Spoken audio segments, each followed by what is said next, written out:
Halo, saya Krisna Galuh, founder Codepolitan dan Madrasah Digital. Di video ini saya mau cerita sedikit tentang pengalaman saya membangun bisnis, terutama dari sudut pandang yang mungkin jarang banget dibahas di video-video motivasi bisnis. Kita semua sepakatlah bahwa pengalaman adalah guru yang terbaik. Apa yang kita alami secara langsung bakal jadi pelajaran yang benar-benar melekat dan berkesan dalam hidup kita. Dan biasanya pengalamannya bakal kita ingat seumur hidup kita dan kita jadikan sebagai referensi dalam perjalanan kita ke depannya. Tapi sebenarnya nggak semua pelajaran harus kita pelajari secara langsung.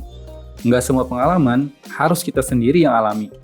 Terutama pengalaman dalam bentuk kegagalan, kekalahan, kesalahan, atau mungkin kesialan.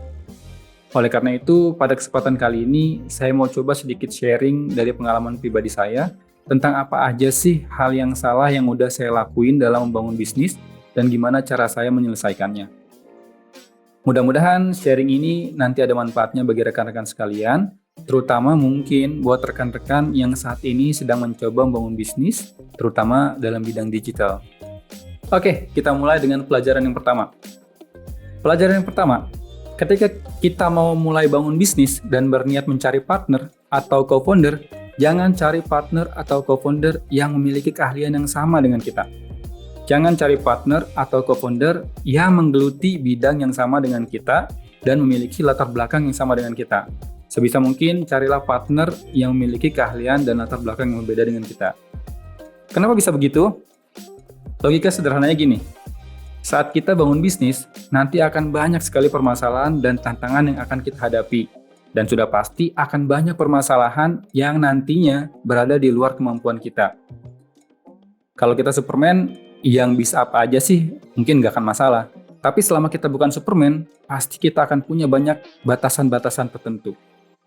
Misalnya, kamu adalah seorang programmer nih. Urusan coding dan bikin program mungkin nggak usah dilakukan lagi. Tapi, mungkin untuk urusan desain, kamu mungkin cuma tahu seadanya. Atau mungkin kamu nggak terlalu paham juga nih gimana caranya jualan. Ya, semisal gitu-gitulah. Adanya partner adalah untuk melengkapi dan menutupi kekurangan kita. Itulah kenapa sebisa mungkin cari partner yang bisa saling menguatkan, melengkapi, dan menutupi. Kita jago urusan coding dan lemah dalam hal desain. Ya serahin urusan desain ke partner kita yang lebih ahli. Berarti kita handle urusan codingnya. Nah, itu yang saya maksud dengan saling melengkapi dan menutupi. Nah, gimana jadinya jika kita dan partner kita memiliki keahlian yang sama dan punya latar belakang yang sama juga? Udah kebayangkan gimana repotnya? Misal, kita dan partner kita sama-sama programmer dan jagonya di urusan coding. Keduanya nggak ada yang ngerti sama sekali urusan desain atau jualan. Saat ada masalah urusan coding, mungkin nggak akan ada masalah yang berarti.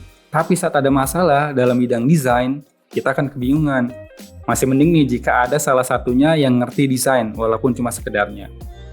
Nah, permasalahan inilah yang kami alami dulu di Codepolitan.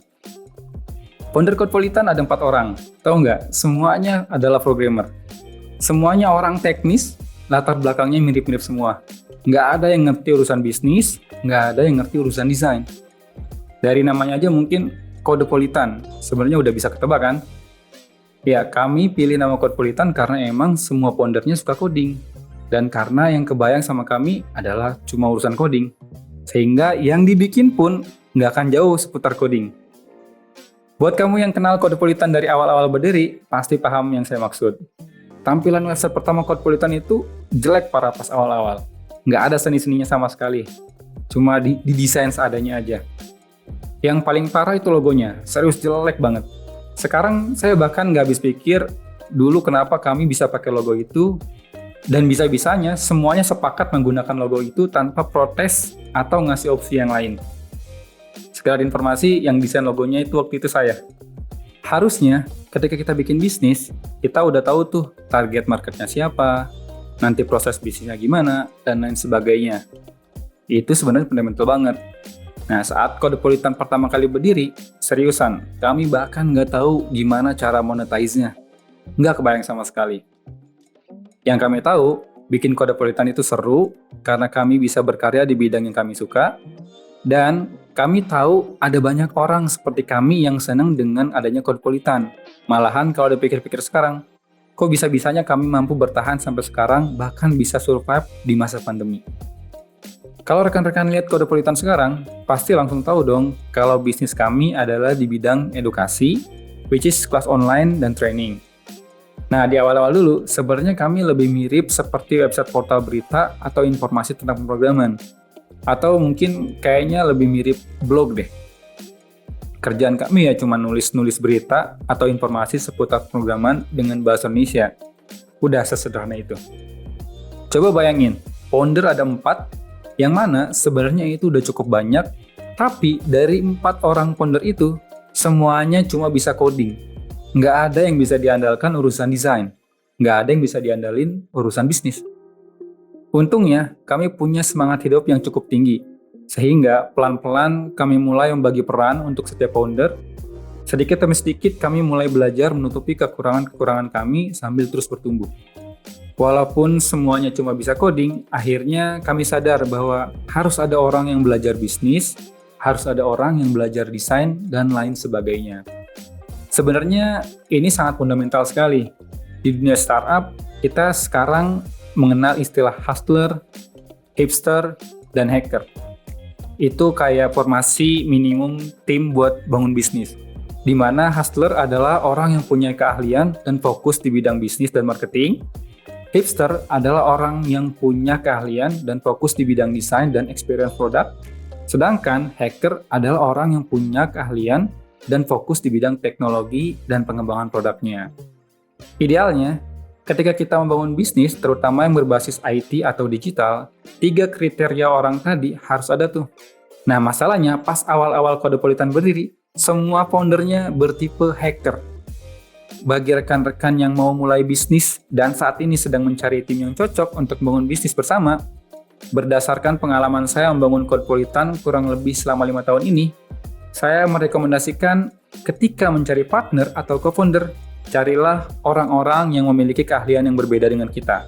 Carilah yang bisa menutupi kekurangan kita sebagai tim. Kamu bisa menggunakan formasi hustler, hipster, dan hacker, atau mungkin formasi yang lainnya. Tapi pastikan bisa saling menguatkan satu dengan yang lain. Pelajaran kami di awal-awal mengembangkan Codpolitan ya lumayan berat. Masing-masing dari founder Codpolitan terpaksa dan dipaksa harus belajar sesuatu yang di luar bidang awal masing-masing. Dan dalam prosesnya itu nggak sederhana. Ya walaupun pada akhirnya kami sedikit demi sedikit bisa bertumbuh. Itu aja mungkin yang bisa saya share di video kali ini. Mudah-mudahan bermanfaat buat rekan-rekan semuanya. Jika ada yang kurang jelas, atau mungkin rekan-rekan punya pertanyaan, atau mungkin pendapat yang berbeda dari yang saya sampaikan di video ini, tolong ditulis di komentar ya, biar kita bisa diskusi. Dan bagi rekan-rekan yang merasa apa yang saya sampaikan di video ini bermanfaat buat rekan-rekan, jangan lupa buat di-subscribe, dan jika berkenan, tolong dibagikan kepada yang lainnya agar semakin banyak yang bisa mendapat manfaat dari video ini. Sampai jumpa di video selanjutnya.